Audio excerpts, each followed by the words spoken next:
Hello, everyone. This is MMA Interesting Prospects podcast. Our guest today is Dylan Budka, the one of main stars in LFA. Hey, Dylan, how are you? How you doing, brother? Dylan, you are currently on a fight winning streak. You also are 3-0 in LFA. So, what do you think it's next for you? Do you plan fight for the title? I want to fight for the title. I've been calling that out since I had my first fight on LFA. Um, but I'm taking any fight that comes my way, and we're looking at contender series, potentially the UFC by the end of the year.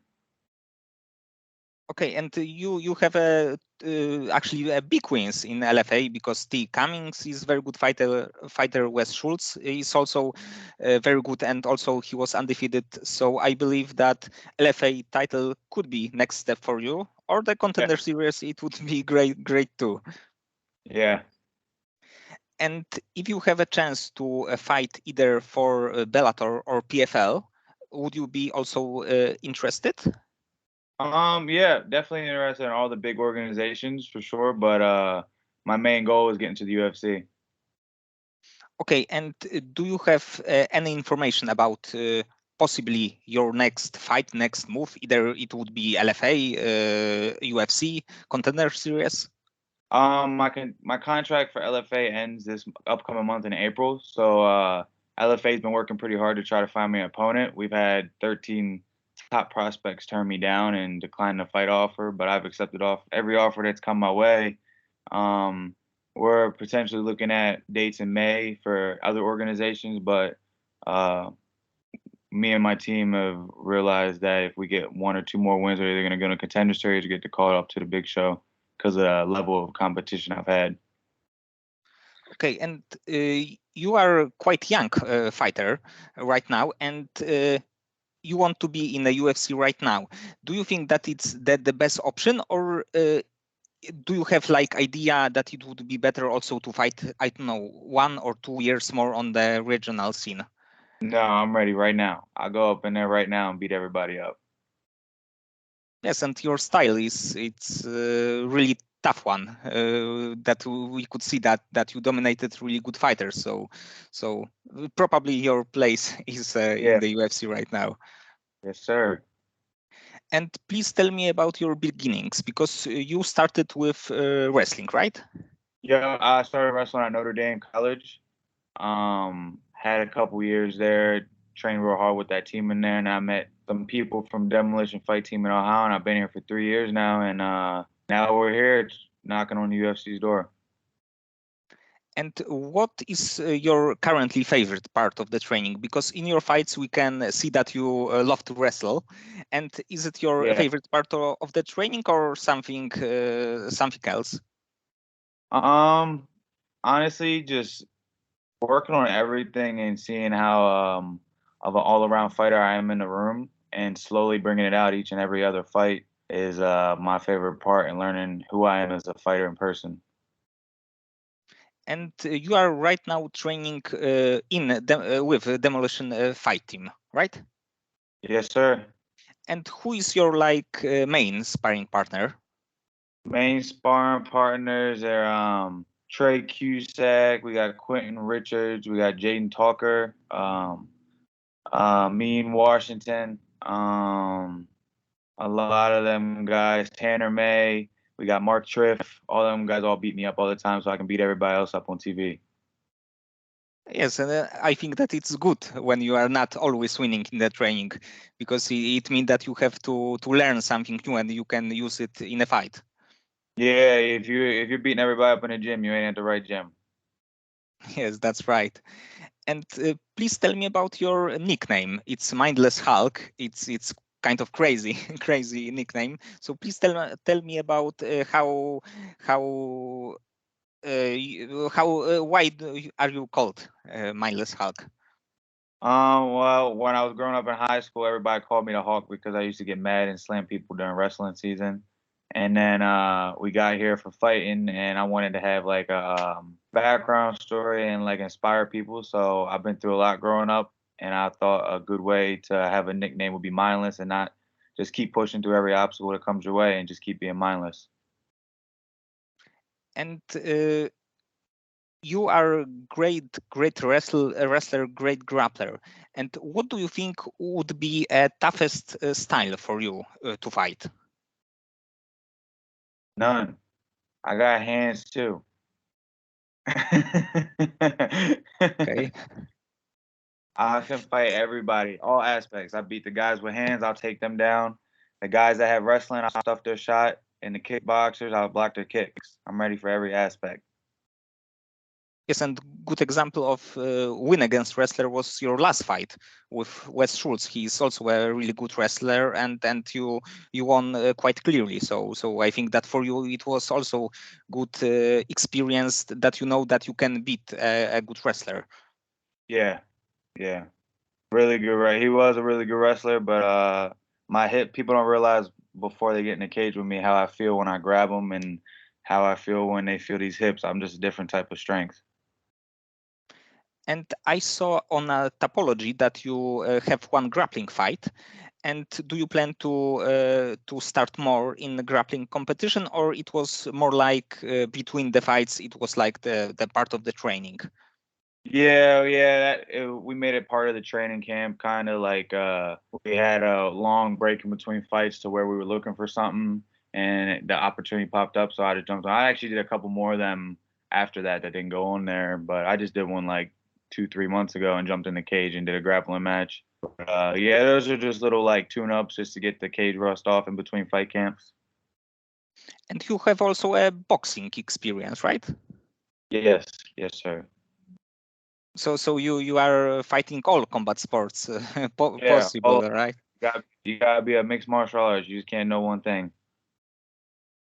And because you, as the amateur, fought in both heavyweight and light heavyweight division, and do you think that middleweight division would be like the your main division, or you planning go up or down? We're probably gonna stay down at 85 until I get too old to cut the weight, and then we'll jump up to 205 a little bit. Okay, but because you have experience in heavyweight and light heavyweight, and you was a champion in both divisions, so I think that you could be maybe not heavyweight division, but maybe Yeah, light heavyweight heavyweight's division. big. They're big. They're big up at heavyweight, but 205 could potentially happen in the future. And what do you think about state of middleweight division right now in the UFC? Because we have on the top we have a lot of great strikers like Pereira, like Adesanya, Whitaker. And what do you think about it?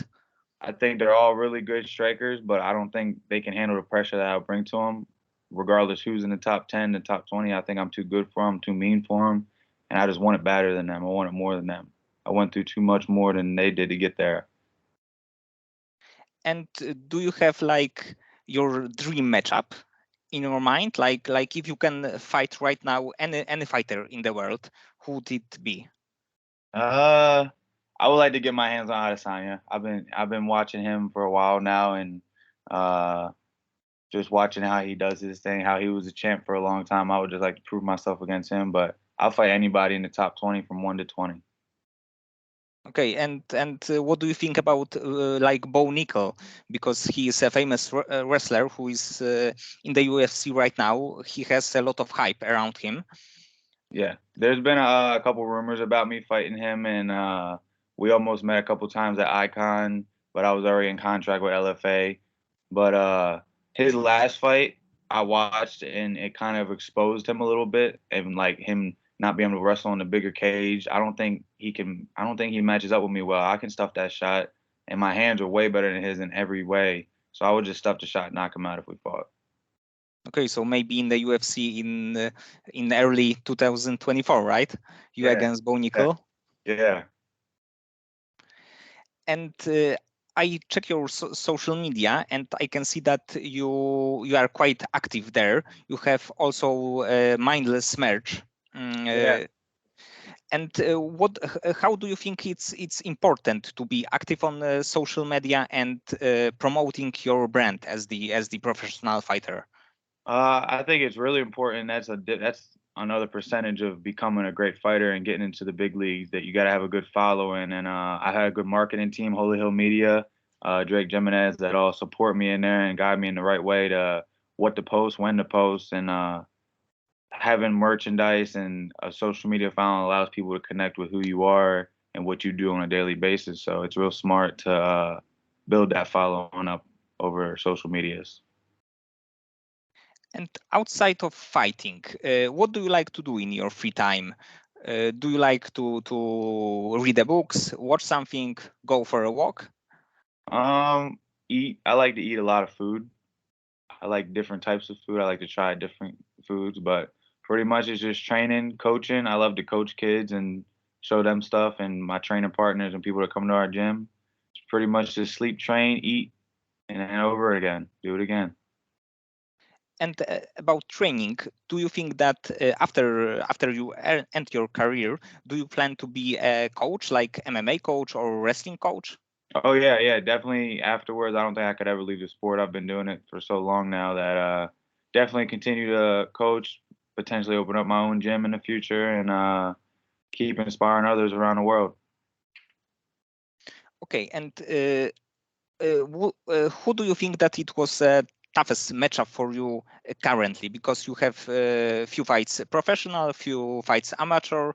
Who do you think was the toughest test for you? Um, I would guess T Cummins was my toughest matchup because he was a powerful hitter. We had to come in there with a good game plan to stop his hands from coming out, and that was the first time as a fighter and a professional fighter I had to come with a game plan and stick to it 100% without making no mistakes because that boy can hit hard and he can hit powerful, so we didn't want to make no mistakes. Yes, and you go for a clinch really quickly, and I Yeah. think that he was a little bit confused Yeah. because he's a really good fighter. He fought for the LFA title also, Yep. also it was one of your finishes, like rear naked choke. So I Yeah. think that it was like perfect fight Yeah. for you. We had to stay in his face and not let him get any distance, so keep his hands away from me. That boy can hit hard. He landed an elbow in the first round that messed me up pretty bad, but I had to get through that shit. And how do you deal with the stress before your fights? It's got better every single fight, just from experience. I had over 20, almost 20 fights in my amateur career. I've had six as a pro already. With that experience, it just allows you to cope with it better. The nerves are always going to be there. You can't prepare for the nerves in the room at all because it's not the same as the arena. But it eventually just gets better with how you act and react to it. Uh, I feel pretty confident when I'm in there now, and I don't feel like an amateur no more. I'm starting to feel like a vet. Yes, in your fights, we can see that you are quite confident and you don't seem to be stressful. So I Yeah. think that for the young fighter, it's very important. Yep.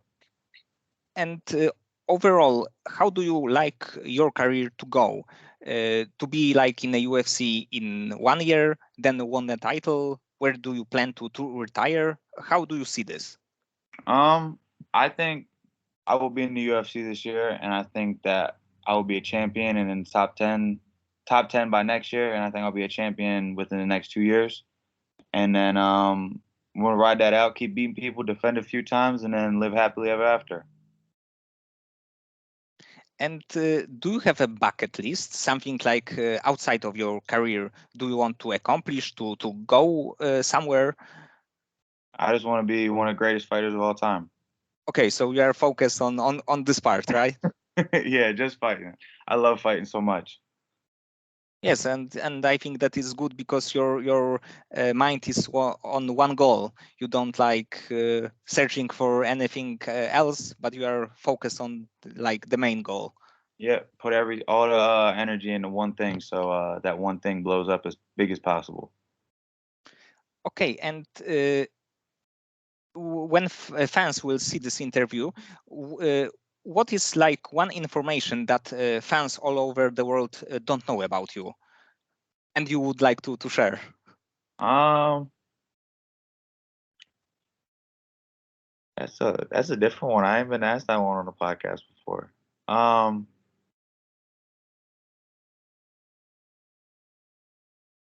I'm always gonna be a fat boy, regardless how skinny I get.